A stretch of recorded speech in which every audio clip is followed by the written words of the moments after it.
Everyone, तो आ गया है नेक्स्ट पार्ट। हम कर रहे हैं नॉर्सेट 5 एग्जामिनेशन की तैयारी। तो इस बार तो नॉर्सेट ने बहुत ही अलग वे से पेपर लेना है, that is NORCET pre and NORCET mains. तो जो बच्चे प्री में क्लियर कर पाएंगे वही बच्चे मेंस में जा पाएंगे। सो प्री के लिए इतनी ज़्यादा प्रिपरेशन करो कि तुम मेंस में जाओ, और मेंस के लिए तो आपको अपना 101% देना है।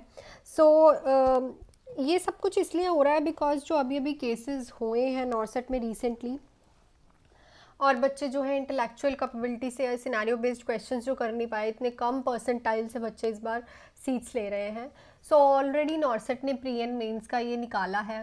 सो अपनी प्रिपरेशन को अच्छे से करो, ज़्यादा से ज़्यादा मटेरियल जो है वो पढ़ो, थ्योरी अपनी क्लियर करो, बेसिक अपना क्लियर करो, क्योंकि अभी कॉन्टेक्स्ट प्रॉपरली पता नहीं है कि प्री एंड मेंस में कैसा रहने वाला है।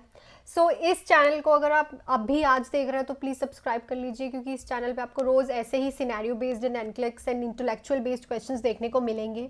मैं यहाँ पे 1 अगस्त से ही नॉर्सेट की सीरीज़ तैयार की है जिसमें आपको ऐसे ही क्वेश्चंस देखने को मिल रहे हैं। सो विदाउट एनी डिले आप इसको सब्सक्राइब कर लीजिए।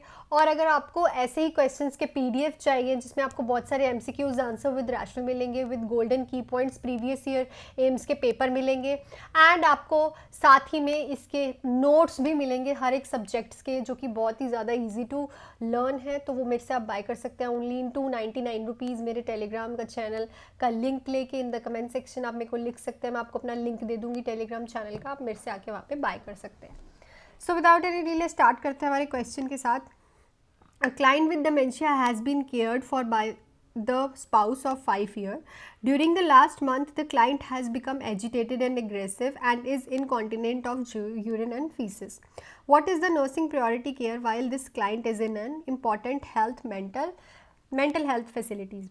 तो एक क्लाइंट है डिमेंशिया का, और उसका जो स्पाउस है उसकी 5 साल से केयर कर रहा है, बट कुछ लास्ट मंथ से जो क्लाइंट है वो बहुत ही ज़्यादा एजिटेटेड और अग्रेसिव है, और उसका जो यूरिन एंड फीसिस है उसको इनकॉन्टिनेंट हो रहा है। तो इसमें से कौन सी नर्सिंग प्रायोरिटी केयर जो है पहले पे रहेगी जब हम इसको inpatient mental health facility में देख रहे हैं?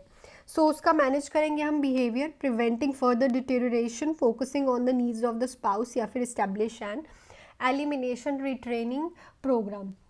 सो सबसे पहली बात तो कि अगर पेशेंट एजिटेटेड एंड एग्रेसिव है, पहले तो हम उसका मैनेज करेंगे बिहेवियर अगर वो मेंटल हेल्थ फैसिलिटी में आ रहा है।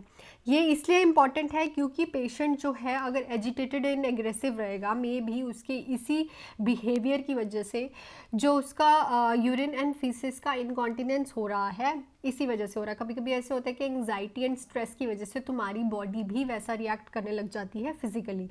सो सबसे ज़्यादा प्रायोरिटी में नर्सिंग में यही रहेगा कि उसका जो बिहेवियर है उसको मेंटेन किया जाए, ताकि जो उसका फिजिकल इनकॉन्टिनेंट हो रहा है यूरिन एंड फीसिस का, वो भी प्रॉपरली मेंटेन हो जाए। नेक्स्ट क्वेश्चन पे चलते हैं। An older adult is brought to the clinic by the family member because of increasing confusion over the past week. What can the nurse ask client to assess their orientation to place? तो एक older adult है, उसे clinic में लेके आए हैं उसके family member, because उसकी जो पास्ट वीक से, लास्ट हफ्ते से उसका जो कन्फ्यूजन है वो बहुत ज़्यादा इंक्रीज़ हो रहा है। तो ऐसा कौन सा नर्स है, नर्स उसको ऐसा क्या पूछेगी जिससे उसकी ओरिएंटेशन टू प्लेस हमें पता चलेगी? Explain a proverb, state where they were born, identify the name of the town, या फिर recall what they had eaten for breakfast. So देखो, सबसे पहली बात तो अगर हमें ओरिएंटेशन किस चीज़ की पता करनी है, प्लेस की। क्वेश्चन में देखो ओरिएंटेशन, सो ओरिएंटेशन 3 चीज़ों की होती है, नेम, प्लेस एंड टाइम। तो यहाँ पे हमें प्लेस की पूछी है, तो हम पेशेंट से आइडेंटिफाई करेंगे, नर्स उससे क्या पूछेगी, उसका टाउन का नेम, कि वो कहाँ रहता है। इससे हमें पता चल जाएगा कि वो कितना ओरिएंटेड है। ठीक है, सो नर्स उसका असेस करेगी orientation to the place by asking identify the name of the town. उससे पूछेगी कि टाउन का नेम क्या है। नेक्स्ट क्वेश्चन है, client who is a 4-bedroom since admission become extremely anxious and is very difficult sleeping, what is the nurse's best response? तो एक client है 4 बेडरूम में रह रहा है, ठीक है, वहाँ पे 4 बेड्स हैं, उस रूम में रह रहा है, और एडमिशन पे वो बहुत ज़्यादा एंग्जियस हो गया है और उसे डिफ़िकल्टी हो रही है सोने में। तो नर्स का बेस्ट रिस्पॉन्स क्या होगा? You seem unable to sleep at night, I am going to move you to the private room, I will get you the sedative that was prescribed, you will be able to fall asleep when you are tired. So सबसे पहली बात तो जो patient है वो anxious हो रहा है एक्सट्रीमली, सो इसका सबसे बड़ा रीज़न हो सकता है कि वो पेशेंट जो है वो उस रूम में नहीं सफोकेट कर पा रहा, उससे सफोकेशन हो रही है सॉरी, और वहाँ पे नहीं सर्वाइव कर पा रहा। सबसे बेस्ट उसका जो नर्स का रिस्पॉन्स रहेगा कि I am going to move you to the private room, क्योंकि क्या होगा प्राइवेट रूम में जाके जो पेशेंट की एजिटेशन है और जो उसकी एंग्जियसनेस है एक्सट्रीमली वाली, वो बिल्कुल ख़त्म हो जाएगी, और उससे जो डिफ़िकल्टी हो रही है स्लीपिंग पे, मे बी जो उसके रूममेट्स होंगे वहाँ पे हॉस्पिटल में, जो बेडेड पेशेंट होंगे अदर, वो उसे परेशान कर रहे हो और शोर कर रहे हो, और पेशेंट जो है एक्सट्रीमली एंग्जियस हो चुका हो, डिफ़िकल्टी इन स्लीपिंग हो चुकी हो, दैट्स वाई सबसे बेस्ट रिस्पॉन्स जो नर्स का रहेगा कि I am going to move you to the private room, because question में क्लियर कट लिखा हुआ है कि वो देखो, अगर वो एंग्जियस है तो क्वेश्चन में ये चीज़ बोलने की कोई ज़रूरत नहीं थी, अगर ये चीज़ बोली गई है तो इट मीन्स इसका कोई रोल होगा, तो आपको अपने दिमाग के हिसाब से उसी ऑप्शन को टिक करना है कि हर एक पॉइंट को, हर एक वर्ड को लेके चलना है। नेक्स्ट पे इसी को ही बोलते हैं सिनेरियो बेस्ड क्वेश्चंस। नेक्स्ट है during an assessment interview the client relates experience overwhelming and irresistible attack of sleep, which sleep disorder does the nurse include the client is experiencing. So देखो, एक during an assessment जब हम interview कर रहे थे client का, तो हमें पता चला कि वो ओवरवेलम्ड है और इररेसिस्टिबल अटैक आ रहे हैं उसे स्लीप की, ठीक है, जो कि हट नहीं रहे हैं। इररेसिस्टिबल मतलब रेजिस्ट नहीं हो रहे हैं, इररेसिस्टिबल है बार बार। कौन सा ऐसा स्लीपिंग डिसऑर्डर है जो नर्स बाद में कॉन्क्लूड करेगी कि जो पेशेंट है वो एक्सपीरियंस कर रहा है? इंसोम्निया, नार्कोप्लेक्सी, स्लीप टेरर या फिर स्लीप एपनिया। सो देखो इसमें क्या होता है, नार्कोलेप्सी होती है, सॉरी, नार्कोलेप्सी में क्या होता है, जो मसल टोन है वो लॉस हो जाती है, ठीक है, और जो उसको हेलुसिनेशंस आती हैं और उसे स्लीप पैरालाइज बोला जाता है। ये कब होता है? स्लीप के एंड में और उसकी बिगनिंग में। क्या होता है कि जो मसल्स हैं उनकी टोन जो है वो प्रॉपर लूज़ हो जाती है, और ठीक है, उसको हेलुसिनेशंस आते हैं और उसको स्लीप पैरालिसिस हो जाता है, ठीक है। ये सब देखने से पता चल रहा है कि पेशेंट को अगर बार बार इररेसिस्टिबल अटैक आ रहा है तो उसको नार्कोलेप्सी होने के चांसेस ज़्यादा है। एक्सपीरियंस वो शायद नार्कोलेप्सी कर रहा है। इंसोम्निया मतलब तो डिफ़िकल्टी इन स्लीपिंग हो गया, ठीक है, उसमें वो पैरालाइज नहीं देखा जाएगा, मसल टोन लूज नहीं देखी जाएगी। स्लीप टेरर तो मतलब सोने से डरना, ठीक है, और स्लीप एपनिया मतलब कि उसे बार बार स्लीप के जो है वो सोना जा ही नहीं रहा, बहुत लंबे लंबे टाइम से सोने ही नहीं जा रहा, तो इसमें नार्कोलेप्सी के चांसेस है पेशेंट को होने के। नेक्स्ट है client at her first prenatal visit clinic visit is at 6-week gestation. She asked how long she may continue to work and when she could plan to quit. How should the nurse respond? तो एक client है first trimester में, अपने 6 weeks है ना, तो first trimester में ही आता है, अपनी फर्स्ट प्रीनेटल क्लिनिक की विजिट पे आई है, और वो नर्स को पूछ रही है कि वो कितने टाइम तक अपना जो काम है वो कंटिन्यू रखे और कब वो क्विट कर दे। तो नर्स का बेस्ट रिस्पॉन्ड क्या होगा? What activities does your job enter? How do you feel about continuing to work? Most women work throughout their pregnancy. Usually women quit work at the start of their third trimester.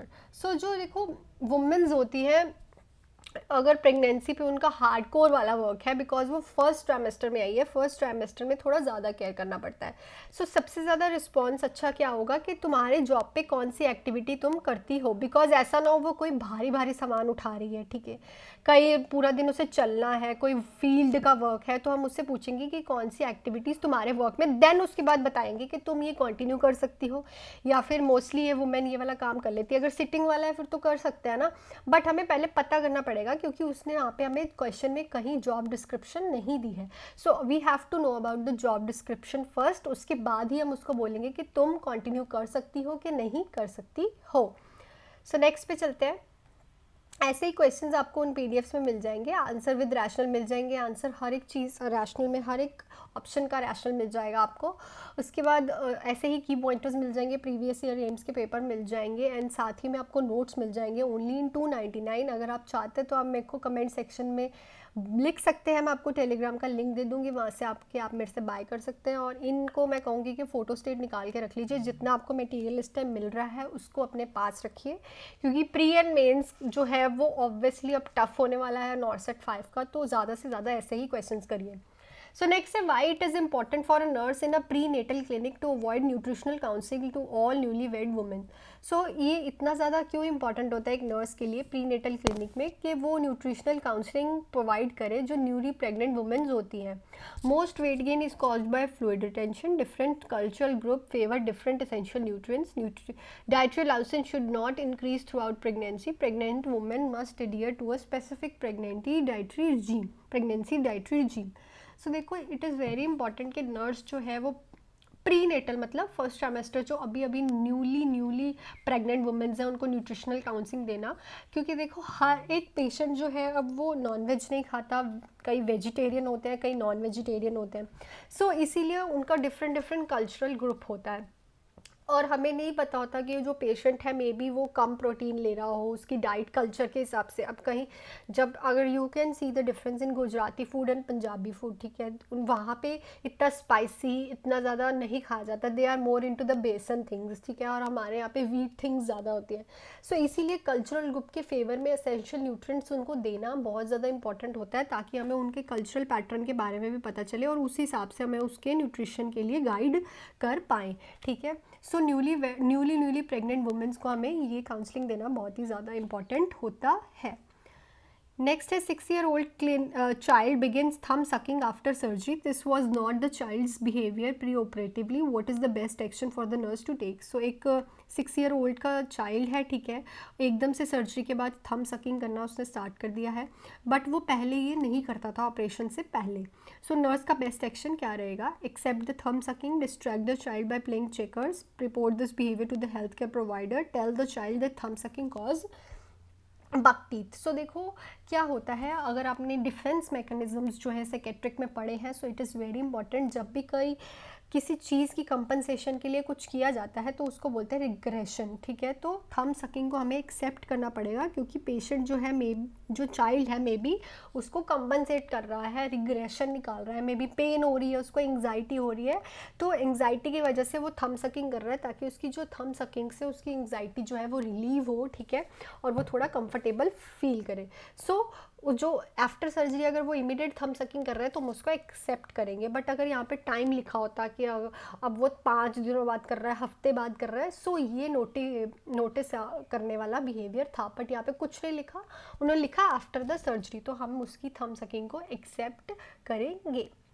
Next question है 2 second graders are brought to the school health care officer after a fight during gym class, what should the nurse say to the childrens. तो 2 second grades के students हैं, उनको school health office के पास लेके आया गया है, उनकी जिम क्लास में फ़ाइट हो गई है, तो जो नर्स है उनको क्या बोलेगी? Why did you do this, tell me about what happen, you are both in a lot of trouble, how many fights have you two hads. So देखो सबसे पहली बात तो ये आ गया अब 3 ग्रेड का मतलब सेकंड ग्रेड का, ये हो गए प्री स्कूलर्स बच्चे, ठीक है। ये जो है इस टाइम बहुत ज़्यादा आपने अगर इनके लेवल्स के बारे में पढ़ा है, टॉडलर्स के बाद आते हैं, तो ये लोग बच्चे ज़्यादा इन द प्लेइंग सेशन में होता है, इस टाइम ये right and wrong fighting position वाले स्टेज पे होते हैं। सो इन बच्चों में ये एक्सेप्टेंस करनी पड़ती है क्योंकि they are more into right and wrong playing field में ज़्यादा जाते हैं, तो हमें इनको डांटना नहीं होता, ठीक है, इनको समझाना होता है, समझाएंगे तभी जब वो अपनी लड़ाई के बारे में समझाएंगे। सो हम उनसे क्या पूछेंगे, टेल मी व्हाट हैपेंड, इससे क्या होगा कि वो सारी चीज़ें उनको बताएंगे और हम उन्हें देन मोल्ड नहीं, इट्स लाइक हम उन्हें बता सकते हैं कि this is wrong this is right. अगर तुमने ये डांटना शुरू कर दिया why did you do this, ठीक है, या फिर तुम बहुत ज़्यादा ट्रबल में हो तो फिर वो डर जाएंगे और तुम्हें कुछ नहीं बताएंगे, ठीक है। सो हमें उन्हें क्या बोलना है, टेल मी व्हाट हैपन। सो आज के लिए इतने क्वेश्चंस हैं, आई थिंक ये क्वेश्चंस आपको बहुत ज़्यादा हेल्प करें क्योंकि नॉर्सेट अब बहुत ज़्यादा डिफ़िकल्ट होने वाला है, सब बच्चों के लिए होने वाला है, बट डिफ़िकल्ट तभी अगर तुम लोग पढ़ोगे नहीं। If you do studies very hard and do good studies, like ज़्यादा से ज़्यादा MCQs करो, अपने नोट्स क्लियर करो, बेसिक क्लियर्स करो, so nothing is difficult for anyone, ठीक है। So this is all about this video अच्छी लगी तो please hit the like button, subscribe to my channel, subscribe कर लीजिए। ऐसे ही क्वेश्चंस आपको रोज़ देखने को मिलेंगे 12 बजे। सो अगर आपको ऐसे ही क्वेश्चंस के PDF चाहिए ताकि आप अच्छे से और प्रैक्टिस कर पाए, साथ ही साथ मेरी यूट्यूब वीडियोस भी देख पाए, और एम्स के पेपर्स चाहिए प्रीवियस ईयर्स के, गोल्डन की पॉइंट्स चाहिए जो कि हर एक टॉपिक से बनाए गए हैं, और नोट्स चाहिए जो कि बहुत ही ईजी लैंग्वेज में है, मेरे सेल्फ मेड है। सो वो आपको मिल जाएंगे ओनली इन 299। आप मेरे को कमेंट कर सकते हैं, मैं आपको अपने टेलीग्राम का लिंक दे दूँगी। So that's all for this video, thank you so much, all the best, bye.